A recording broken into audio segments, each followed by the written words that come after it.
سلام له خورشید د دې بجې خبرونو ته ښه راغلاست.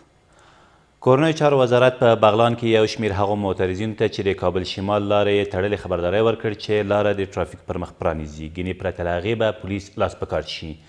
دغه لاره له څو ورځو راهیسې د هغو کسانو لوري چې نومونه یې د ولسي جرګې د بریالیو نمایندانو په نوملړ کې نه وو تړل شوې ده. د کورنیو چارو وزارت ویان د یادو معترضینو دغه کار د لاریون د قانون خلاف بولي او خبرداری ورکوي که چیرې د نن ورځې تر پایه دغه لاره خلاصه نه کړي، پولیس به لاس په کار شي او له عاملینو سره بیا هم قانوني چلند وشي. عبدالقادر زازی وطندوس د ولسي جرګې د دارالانشا د لوی مشر په توګه وټاکل شو. ښاغلی وطندوس نن د ولسمشر د یو فرمان پر بنسټ پر یادې دندې ګمارل شوی دی.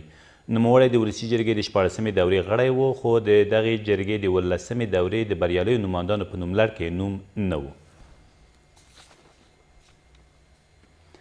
22 داعشیان د ننګرهار په خوږیاڼو ولسوالۍ کې د افغان ځواکونو په ګډو عملیاتو کې ووژل شول.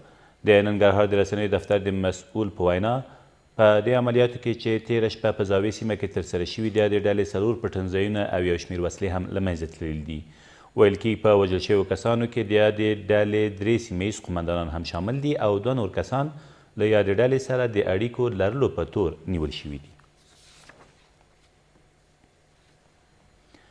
ټاکل شوې نن د سولې مشورتي لویې جرګې د اداري پلاوي د ټاکنې چارې ترسره او پر دندو وګمارل شي.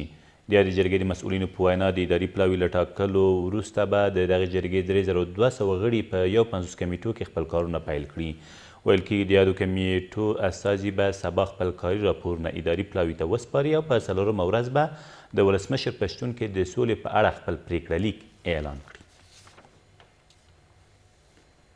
د ننګرهار یو شمېر اوسیدونکي په دغه ولایت او په ځانګړې توګه په جلال آباد ښار کې د ناامنۍ او جنایي جرمونو د ډیروالي له امله اندېښمن دي.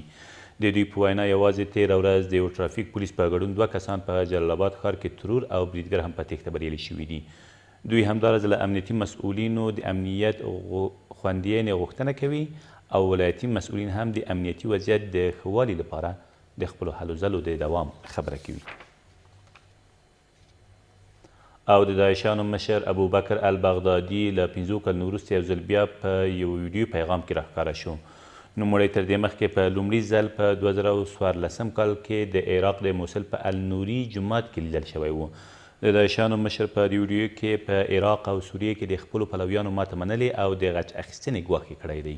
ویل کېږي په روان زیږیز کال کې داعش ډله په عراق او سوریې کې سخته ځپل شوې او ټولې هغه سیمې هم بیرته له دوی نیول شوي چې تر دې مخکې د دوی په ولکه کې وي. دا تر دې مهاله وروستي خبرونه، تر بیا مو الله امان.